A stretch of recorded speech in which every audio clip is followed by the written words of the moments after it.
सरस्वती जी का एक नाम शारदा है। क्या नाम है? जम के बोलिए जरा। शारदा। ये शारदा नाम कहां से पड़ गया? सरस्वती माता को शारदा नाम किसने दिया था? भाई नामकरण होता है तो हमारे यहाँ तो आज भी नियम है हमारा, ये बुआ कोई नाम बताती है, मामा जी कोई नाम बताते हैं और दादाजी कुछ बोलते हैं, कोई बोलेगा टिक्कू, कोई बोलेगा पिक्कू, कोई बोलेगा कुछ, सबके नाम अपने अपने रहते हैं, कोई प्रेम से क्या बोलता है। तो सरस्वती का शारदा नाम किसने प्रदान किया था? माता सरस्वती को शारदा संबोधन किसने दिया था? माता सरस्वती को शारदा का संबोधन किस समय पर प्रदान किया गया था? जिस समय पर शंकर और पार्वती भ्रमण पर निकल रहे थे और भगवान ब्रह्मदेव सरस्वती को ढूंढ रहे थे, और माता सरस्वती को ढूंढते हुए ब्रह्मा जब भगवान शंकर की साक्षी में पहुंचे हैं, तब भगवान शंकर से ब्रह्मदेव ने कहा, आप कहीं सरस्वती को देखें तो मुझे भेजिएगा, मेरे पास में भेजिएगा। शंकर भगवान ने उसी समय पार्वती से कहा, पार्वती, जैसे एक स्त्री जो पतिव्रता धर्म का पालन करने वाली है, एक नारी पतिव्रता धर्म का पालन करने वाली होती है, पति को परमेश्वर मानने वाली होती है, पति के चरणों का रसतत्व ग्रहण करने वाली होती है, तो वो पर पुरुष का स्मरण नहीं करती। उसी तरह एक पति जो अपनी अर्धांगिनी के साथ में रहे और अर्धांगिनी के साथ चले, तो पर नारी का स्मरण नहीं होना चाहिए। तो एक काम करो पार्वती, तुम उस सरस्वती को बुलाना प्रारंभ करो। अब पार्वती जी ने कहा, सरस्वती तो मेरी बहन जैसी है, सरस्वती तो मेरी सखी जैसी है, अब मैं उसको अगर बुलाऊं, आवाज दूं, अच्छा नहीं लगेगा। तो माता पार्वती जब ढूंढते ढूंढते ढूंढते ढूंढते शंकर भगवान के साथ में भ्रमण करती करती पहुंची, तो क्या देखती है माता पार्वती कि एक सरोवर के पास में माता सरस्वती बैठकर सरोवर में अपना मुखाग्रविंद देख रही थी। श्वेत वस्त्र था मेरा माँ का, और बड़ी सुंदर गले में माला पहन रखी थी माता सरस्वती ने, और एक सरोवर में माता सरस्वती अपने मुख को जब निहार रही हैं, उस दर्पण के भाव में अपने प्रतिबिंब को देख रही हैं, तब उस समय पर माता पार्वती ने कहा, शारदा, सरस्वती को लगा कि मेरा संबोधन ये किसने कहा। पलट कर देखा, सरस्वती ने कहा, पार्वती तुम? हाँ, मैंने तेरा जो दर्पण में प्रतिबिंब देखा है, तेरा स्वरूप देखा, पर तू इतनी सुंदर है, इतनी सुंदर है, पर तेरा जल में जो स्वरूप देखा ना, वो नीला दिखाई दिया, थोड़ा सा श्याम दिखाई दिया, इसलिए मैंने तुझे शारदा कह दिया। आज भी हमारे मध्य प्रदेश के कटनी और सतना के बीच में मैहर में आज भी शारदा भवानी विराजमान है। धार जिले में जाएंगे तो बाग क्षेत्र में माँ बागेश्वरी, माँ शारदा आज भी विराजमान।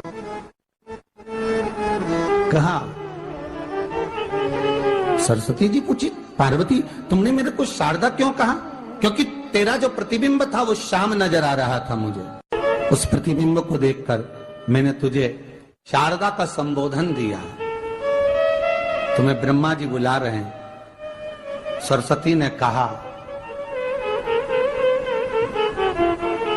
पार्वती मैया, दीदी, आपने मुझे जो नाम दिया है, जगत के लोग, संसार के लोग मुझे इस नाम से जब पुकारेंगे, तो ये शारदा, ये सरस्वती स्वयं उसके कंठ पर, उसके मस्तिष्क पर सदा विराजमान रहेगी, ये शारदा बनकर। इसलिए हमारे स्कूलों में, हमारे काव्य ग्रंथों में, हमारे जो कविगण रात्रि को जो काव्य पाठ करते हैं, कविता का स्मरण करते हैं, वो सरस्वती की वंदना नहीं करते, हे शारदे मां, शारदा की वंदना करते। कभी आपसे कोई पूछ ले कि शारदा नाम पार्वती सरस्वती का कब पड़ा, तो आप बता सकते हैं कि ये माता शारदा नाम कोई सहज नहीं है। माँ ढूंढने के लिए जब निकली ब्रह्मदेव के कहने पर भगवान शिव के साथ भ्रमण करती, नाम का उच्चारण कोई सहज नहीं होता। कोई देखता होगा, दादाजी ने अगर किसी का नाम कुछ रखा है तो कुछ सोच के रखा होगा, पिताजी ने अगर कुछ रखा है तो उसके मन में कुछ आया होगा तो रखा होगा, मम्मी ने अगर कोई नाम रखा है तो उसने कोई विचार कर कर रखा होगा। कोई नाम अगर किसी का रखा जाता है तो उसके अनुकूल रखा जाता है कि हो सकता है कि वो नाम की क्या उसके मन में चल रहा होगा। तो शारदा का संबोधन कोई सहज नहीं है। माता सरस्वती का एक नाम शारदा हुआ, इसलिए संबोधन में सरस्वती कम शारदे मां ज्यादा बोला जाता है। आप काव्य पाठ कर लो, नाम जाप कर लो, स्मरण कर लो। हम बच्चों से कहना चाहेंगे, छोटे छोटे बच्चों से, आप माता सरस्वती की आराधना करा करो। मेरे बच्चों से निवेदन है, कभी जिंदगी में अगर मौका मिल जाए और सरसों के फूल यदि आपके जीवन में आपको कहीं से प्राप्त हो जाए, सरसों के फूल जानते हो ना, पीला कलर का होता है सरसों का, आप प्रयास करो सरसों का फूल। जिस दिन माता सरस्वती का, मेरी बागेश्वरी का जिस दिन प्रागट्य उत्सव हो बसंत पंचमी का, उस समय पर माता सरस्वती का स्मरण कर कर वो सरसों का फूल आप देव अधिदेव महादेव को चढ़ाइए। जैसे माता सरस्वती को ज्ञान दिया था वैसा मेरा महादेव आपको भी ज्ञान दे। वो सरसों का फूल आप देव अधिदेव महादेव को समर्पित। कई जगह पर आम के जो झूमर होते हैं वो, कई जगह पर सरसों का पुष्प, सरसों का फूल वैसे शिव महापुराण के अनुसार अगर अपन देखें तो बड़े रोग में भी कारगर होता है। जिसको कैंसर जैसा रोग हो जाता है या किडनी लीवर जिसका डैमेज हो जाता है, इसके लिए हमने पहले भी कथाओं में वर्णन किया है। बसंत पंचमी का दिन, महाराज सरस्वती का दिन, जिस दिन जो बच्चा पढ़ने में कमजोर होता है उसके हाथ से बसंत पंचमी के दिन सरसों के 31 फूल शंकर जी को चढ़ा दिए जाते हैं तो बच्चा पढ़ने में अव्वल निकल जाता है। उसके बच्चे को कभी नहीं कह सकते कि पढ़ने बैठ, वो खुद बैठेगा। केवल आज बसंत पंचमी का दिन, एक ही दिन चढ़ता है। और बाकी के सरसों के फूल आपको मालूम है कि रोग मुक्ति के लिए तो होते ही हैं। ये तो आपको पहले भी वर्णन किया महाराज कि जब कोई एकदम रोग आ जाए और डॉक्टर एकदम बोल दे कि ये रोग भारी आ गया है और इसकी जांचें जाएंगी और फिर ये कुछ भी हो सकता है, तो क्या करा जाता था कि 108 सरसों के फूल लाकर तुरंत शंकर भगवान को चढ़ाए जाते थे महाराज।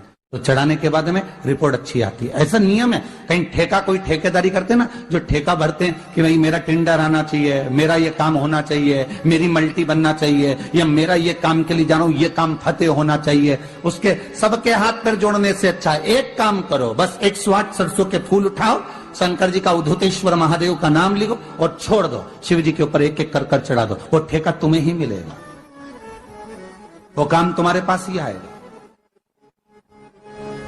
बस केवल अवधूतेश्वर मां, अर्थात ये जो क्रम है, ये वो क्रम तो 108 सरसों के फूल का आप कभी भी कर सकते हो, पर जो ये बच्चों के लिए किया जाता है वो केवल बसंत पंचमी के दिन ही होता है। शिव को प्रिय है पुष्प में आक का पुष्प, जो आंकड़े का पुष्प होता है शंकर को बड़ा प्रिय है। और दूसरे नंबर पर शंकर को प्रिय है शमी का पुष्प, बहुत ध्यान देना महाराज। तीसरे नंबर पर शंकर को प्रिय है महाराज सरसों का पुष्प। सरसों होती है ना, जो राई अपन बोते हैं, सरसों बोते हैं, उसमें पीले कलर का जो पुष्प लगता है।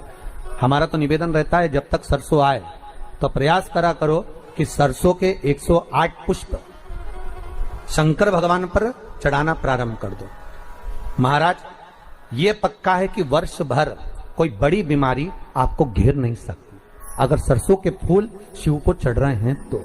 और प्रयास करना कि सरसों का जो पुष्प होता है, सरसों का जो फूल होता है महाराज, अगर कोई व्यक्ति को किडनी या लीवर से जुड़ी हुई कोई तकलीफ होती है या किसी व्यक्ति का एक्सीडेंट हो गया होता है और उसका कोई अंग रह गया हो, कोई शरीर का कोई भाग रह गया और वो काम नहीं कर रहा हो, जैसे किसी के पांव रह जाते हैं एक्सीडेंट के बाद, किसी का हाथ रह जाता है, या कोई अंग काम नहीं कर रहा हो, वहां ब्लड पहुंच नहीं रहा हो, वो जगह एकदम सुन्न हो गई हो, खाली पड़ गई हो, तो उसके लिए शिव महापुराण की कथा कहती है कि सरसों के पुष्प 11 शंकर जी के राइट भाग में, जहां शिव जी के गण दरवाजे के द्वारपाल मणिभद्र जिस जगह पर निवास करते हैं, कौन निवास करते हैं? मणिभद्र। शंकर जी के दरवाजे के द्वारपाल हैं मणिभद्र जी। तो मणिभद्र दरवाजे के द्वारपाल में राइट भाग में मणिभद्र जी विराजते हैं।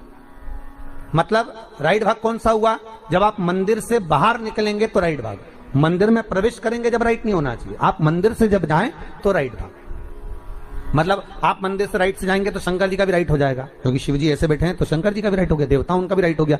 तो राइट भाग सीधा हाथ मणिभद्र जी का स्थान। 11 सरसों के पुष्प मणिभद्र के उस द्वार पर आप रख दीजिए, और मणिभद्र के द्वार पर रखकर अंदर जाकर 108 वापिस जब आप बाहर निकल रहे हैं, ये पुष्प आप रखने के बाद एक बार बाहर जाएंगे, फिर वापिस आएंगे मणिभद्र रखने के बाद, और अंदर जाकर 108 सरसों के पुष्प शंकर को समर्पित करेंगे महाराज। उस सरसों के पुष्प जो शिव जी को आप समर्पित कर रहे हैं उसको वापिस लेकर आएंगे, श्री शिवाय नमस्तुभ्यम बोलकर उस सरसों के पुष्प को महाराज सरसों के तेल की बोतल में उसको प्रदोष काल में उस तेल को वापस ले जाकर चढ़ा दीजिए शिव जी को, उसको वापस लेकर आ जाइए। उस तेल का प्रयोग आप नाभि में डालिए, और जो शरीर काम नहीं कर रहा उस स्थान पर कम से कम 15 दिन 20 दिन तक उसकी मालिश करना प्रारंभ करिए। श्री शिवाय नमस्तुभ्यम। दोस्तों स्वागत है आप सभी भक्तों का शिव की भक्ति में।